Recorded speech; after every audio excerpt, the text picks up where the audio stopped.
Hello दोस्तों, ये video आपको याद ही होगा। कल स्नैपी लाइव आई थी थाने के बाहर से, और मैं आपको पूरी सच्चाई रिकॉर्डिंग के साथ बताती हूँ उनके साथ कल हुआ क्या था। पहले आप मेरी 2 मिनट बात सुन लीजिए। ये वहाँ से लाइव आती हैं और खूब रोती, इतना रोती हैं कि मेरे साथ एफआईआर नहीं लिखी गई, मेरी एफआईआर फाड़ दी गई, मेरे साथ बदतमीज़ी से बात की गई। रो रो के 3 मिनट कुछ सेकंड का वीडियो डालती हैं और लोग इनको देख के इमोशनल हो जाते हैं। मैं खुद एक बार इमोशनल हो गई कि ऐसे विधवा लेडी के साथ, जिसके आगे पीछे कोई नहीं, उसके साथ ऐसा कोई इतना कैसे गिर सकता है। आप रिकॉर्डिंग सुनिए, सच आपके सामने आएगा। जी पूजा जी, आई एम श्योर आप बात करके आई हैं, प्लीज क्लियर कीजिए। हाँ, मेरी बात हो गई है। और ये एक नंबर की तो झूठी है। पहली बात तो उन्होंने कोई भी इसका एप्लीकेशन फाड़ा नहीं है, बकायदा रजिस्टर में एंट्री है और वो ये कह रहे हैं मेरे सामने रखा है। मैंने उनसे कहा है कि सर अगर आपको कोई प्रॉब्लम ना हो तो आप मुझे एक बार सेंड कीजिएगा व्हाट्सएप पे। दूसरी चीज, इसने उसमें 4 एलिगेशन लगाई है। एक तो ससुर पे फिजिकली होने का, मतलब ससुर इस पे दबाव बनाते हैं फिजिकली होने के लिए और ये बोलते हैं कि बेटा पैदा कीजिए। दूसरा आरोप जो इसने लगाया है कि ये मेरी बच्चियां यहाँ पढ़ती हैं तो पढ़ने नहीं देते हैं, मुझे ब्लैकमेल करते हैं। तीसरा, इसने सीधा सीधा आरोप लगाया है कि मेरे पति का मर्डर हुआ है, एक्सीडेंट नहीं है, उसकी जांच करवाइए। चौथा इसका आरोप था डेथ सर्टिफिकेट के लिए। तो जब डेथ सर्टिफिकेट वाली बात वहां पे हो रही थी तो उन्होंने एसएचओ जी ने ये बोला था इसे कि मैडम आप अपने आप को ये बोल रहे हो कि आप सोशल इन्फ्लुएंसर हो, पढ़े लिखे भी, सोशल इन्फ्लुएंसर हो तो पढ़े लिखे भी होगे, तो आपको इतना पता होना चाहिए कि अगर किसी विभाग में कोई भी डॉक्यूमेंट गलत हो जाता है तो उसको हम वहां से ठीक करा सकते हैं, तो आपने वहां क्यों नहीं कराया। बस उस उन्होंने इतना क्वेश्चन किया, उस पे ये वहां पे भड़की और बोली है मैं किसी की नहीं सुन सकती और मैं जा रही हूँ। और बोले बस यहाँ से रफा दफा हो गई है और कोई भी हमने ना उसे कोई क्वेश्चन कर पाया ना कुछ कर पाया। और उन्होंने फिर मैंने उनको बताया भी कि सर ऐसे ऐसे लाइव आई है और पुलिस पे और सब पे ये एलिगेशन लगाया। तो उन्होंने मुझसे कहा कि मैम आप मुझे प्लीज वो वीडियो सेंड कर दीजिए और इस केस से रिलेटेड जितनी भी सीसीटीवी फुटेज या जो भी जानकारी आप लोगों के पास है प्लीज मुझे भेजिएगा।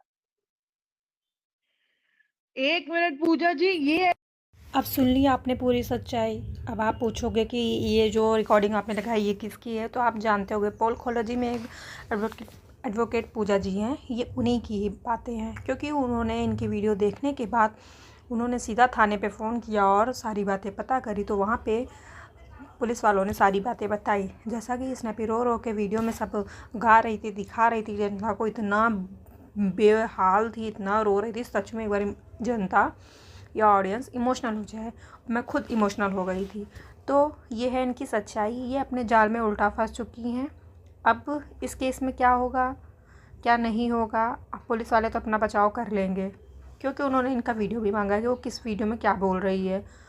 और जहाँ थाना था वहाँ तो सीसीटीवी कैमरा वगैरह कुछ ना कुछ तो होगा ही ना, तो वो सब कुछ छानबीन कर ही लेंगे।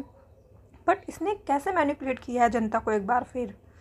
ये किस लिए रो रही थी, उन्होंने क्या ऐसा कहा था, इस केस में कौन झूठ बोल रहा है। ये तो बहुत ही पेचीदा केस बनता जा रहा है। और इन्होंने जो एफआईआर कराई भी है तो इतना झूठ क्यों बोला, क्यों जनता को हर बार गुमराह किया जा रहा है। दूसरी बात, जब ये बोलती है कि इनके ससुर इनके साथ फिजिकल होने के लिए बोलते हैं, बेटा पैदा करने के लिए बोलते हैं, जब वो इतनी नीच हरकत करते हैं, इतना गंदा काम करते हैं, तो ये अब उस घर में जाने के लिए दोबारा क्यों से तैयार हैं, एक बात आप लोग बताइए।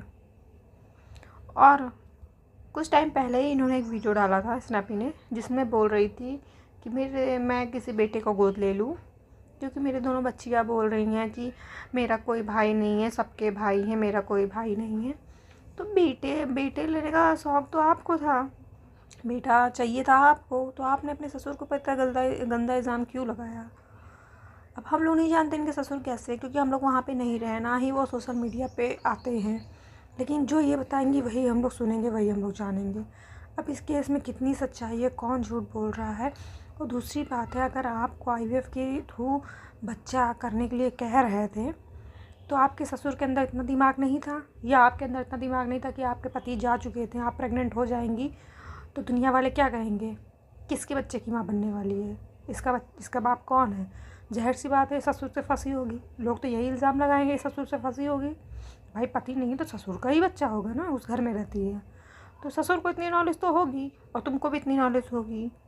झूठ भी ऐसा बोलो जो जनता समझ पाए, ऐसा झूठ कि कि ससुर अगर ऐसा कहेगा तो वो खुद नहीं फंस जाएगा, दुनिया के सामने क्या मुँह लेके जाएगा।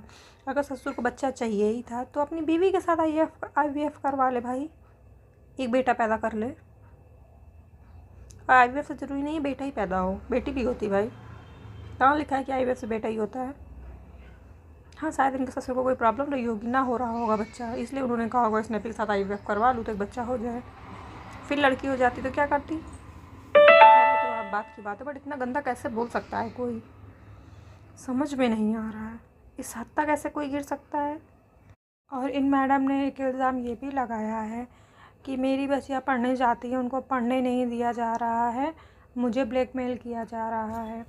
तो आपको किस बात को लेकर ब्लैकमेल किया जा रहा है, पहले तो ये समझाइए जनता को, क्योंकि जनता आपके दर्द को अपना दर्द समझ रही है, इस केस को बहुत गंभीरता से ले रही है। तो उसे बेवकूफ़ बनाइए मत, कोई भी मत बनाइए, क्योंकि जब आप लाइव आके रो रही थी जनता आपके दर्द को समझ रही थी। क्योंकि एक लड़की कितनी अकेली हो जाती है वो हम लड़कियां समझ सकते हैं, इसलिए आपके दर्द को समझा। बट आप तो सरासर झूठ बोल रही थी लाइफ में, वो भी थाने के सामने से आके।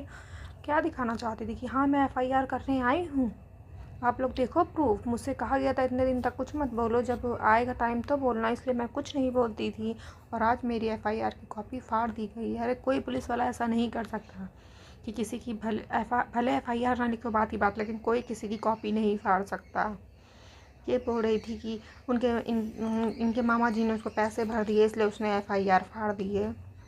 भाई उनके पास कितना पैसा होगा, उन्होंने भरा होगा, उससे दुगना तुम्हारे पास होगा, तुम भर दो तो तुम्हारी FIR लिख जाए। झूठ भी ऐसा बोलो कि लोग विश्वास कर लें। सच में पता नहीं क्या सच है क्या झूठ है। जनता इतनी परेशान हो रही है इन सब झूठ में। कोई प्रूफ ला के सच बता रहा है, कोई झूठ बोल के सच जता रहा है। जैसे कि उन्होंने लाइव बात की पुलिस स्टेशन में पूजा जी ने, तो अब पुलिस वाले तो झूठ बोलेंगे नहीं, पूजा जी तो झूठ नहीं बोलेंगे, इतना तो यकीन है। क्योंकि पोल खोलो में एकदम सच्ची बात की जाती है, झूठी बात एक भी नहीं की जाती है। वहाँ पे सच का आईना दिखाया जाता है। मैंने 1-2 बार वहाँ पे गई हूँ, मैंने उन लोग की लाइव सुनी है, वो सब हमेशा सच का साथ देती हैं। और आज भी कोई सच बताने वाली थी बट मैं देख नहीं पाई उनका वीडियो, मुझसे मिस हो गया। मैं ढूंढ रही हूँ, मुझे मिल नहीं रहा है। नहीं, वो भी बात मैं आपके आगे रखती।